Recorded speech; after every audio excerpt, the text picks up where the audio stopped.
Hey guys, so I didn't I didn't do an entry last night. Has it been 2 days? It's not been 2 days. It's only been a day, right? Yeah, I did one on the 3rd, and yesterday was the 4th, and today's the 5th. So it's November 5th, 2017, and I'm kind of tired. Went out to eat today with a friend. I don't get out a whole lot, so it was really nice. It was a lot of fun. God, am I tired. Uh, anyway, so outside of that, I guess the only real interesting thing I have to talk about today is Sonic related. Again, the sort of excitement for Forces has just had Sonic on the brain, and one of my other friends has just been talking to me about it a lot lately, and I felt compelled to do some redesigns of a bunch of old Sonic villain characters of mine from way back when, who, honestly, could really use the redesigns, because some of these characters looked really, really generic, or just kind of shitty in their original versions, or, B, just haven't done anything with them in forever. I haven't touched any of these characters in such a long time. My favorite redesign is Scraps, who is this, necromancer voodoo priest who lives in, a swamp, and he's a moth, and I love his design. He's just really greasy and gross and creepy looking, and I love him. The other villains include Sirius, who is the Vampire King, as there was this whole thing about there being this underground secret society of vampires in Sonic's world. Because it's Sonic and you can throw literally anything into Sonic and have it make sense. They already did werewolves in Sonic, so why not vampires? The vampires in the story could essentially, by drinking someone's blood, they could sort of gain their power for a short time. Not necessarily all of them, but just, not necessarily replicate all of a person's powers, but yeah, so by drinking the blood of more powerful people, the vampire becomes more powerful. These vampires were also less like, say, Meet the Vampires, a show where I made the vampires feel like people. These are more like the sort of supernatural magical creatures that live forever and can't go into sunlight or enter churches and shit. And they're this sort of secret underground cult society. So yeah, Sirius is their leader. The other two villains, there's less to say about them. There's Kane Sterling, who is just this sadistic rich guy who likes killing people. He just has a really brutal, violent streak in him. And, he gets involved in the main conflict of the story, but his involvement is mostly just for very simplistic reasons. He's not really personally motivated, beyond he just finds it fun. And the other one is, Professor Echo. The thing that all of these villains have in common is that they were all underlings to Lord Raku, who was, the main villain of Sonic Reborn. Well, I say main villain in quotation marks. Reborn kind of has two main villains, but these guys were all Raku's underlings. And to be fair, in the comic itself, at least in Reborn proper, there was not much intention to spend too much time on these guys. Not that they aren't interesting. I think each one of them has the potential to be interesting.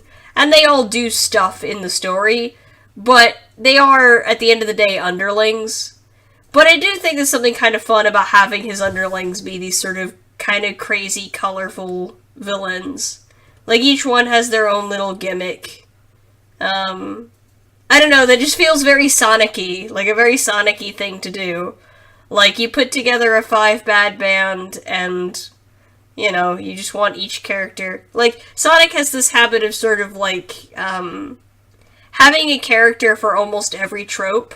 Almost every archetype is represented in the series, and if there's an archetype that hasn't been represented, then they'll make sure to use that when they make a new character. Which is, I think, one of the things I kind of like about Sonic, actually. Not that all of the characters are cliches per se, but just that they go out of their way to pick, they kind of know what archetype they're doing with each character, usually. And you get this, like, they usually actually do a pretty good job of creating characters that fit their archetype while simultaneously being subtly subversive, which I kind of like. And I guess the idea here was to take the trope of the Five Bad Band, which is essentially the evil villain version of the Five-Man Band, you know, and to sort of play with that trope. So you get Raku as the big bad guy, and each of these four underneath him fills some category of the Five Bad Band.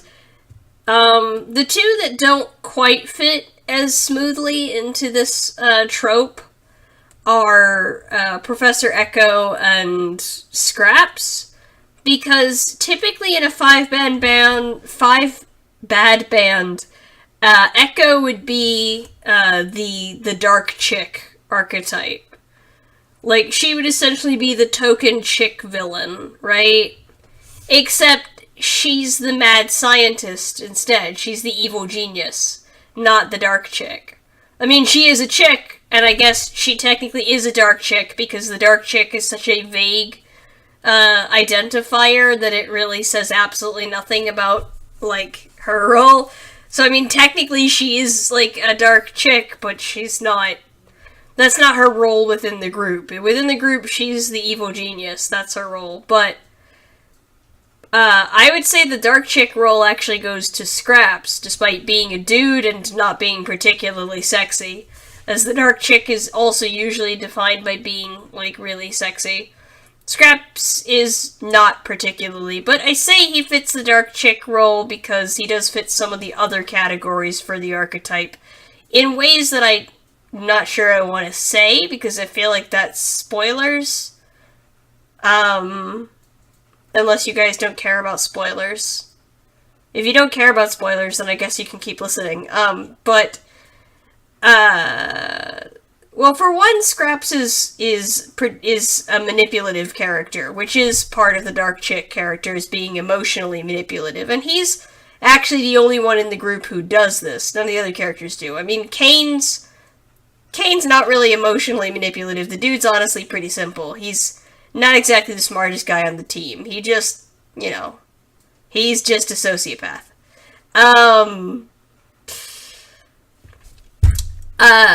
Sirius isn't really, like, some big emotional manipulator either. And the name, while he's named after the star, is, you know, also kind of a pun on the fact that he is very kind of, you know, serious all of the time. The dude has his perpetual pole stuck up his ass. And, you know, Professor Echo is just obsessed with Raku to, like, a really creepy degree. Anyway, but the thing with Scraps is that, unlike the other three, Scraps is, like, on top of being more emotionally manipulative than the others are, he's also one of the few characters in this Five Bad Band who actually gets some kind of redemption. Raku wants to use this ancient magical power that belonged to a group of people who died out a long time ago, and the only way they can harness it is with someone who has the genetic component that this ancient extinct race had. So he has Scraps use his black voodoo magic to sort of create, to sort of create somebody who could harness this power.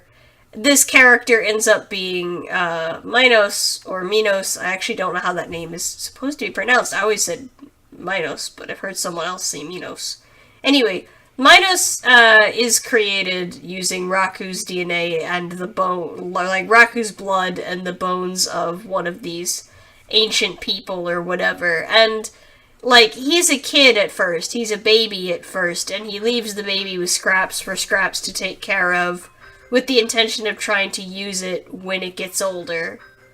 But then later on, Scraps ends up, like, having a change of heart and doesn't want to hand the kid over to Raku because he's gotten attached and he wants to keep the kid safe, and, you know, so he kind of has his turnaround. So, I don't know, I feel like he kind of fills the dark chick role, despite not being a chick.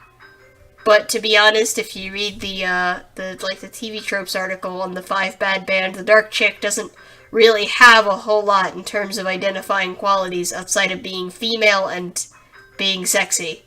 That's actually kind of pretty sad that this part of the 5 Bad Band has so little identifying characteristics. Anyway, well, that's the 10-minute mark. I've gone past it now, so I'm gonna wrap this up, and I will talk to you guys tomorrow night.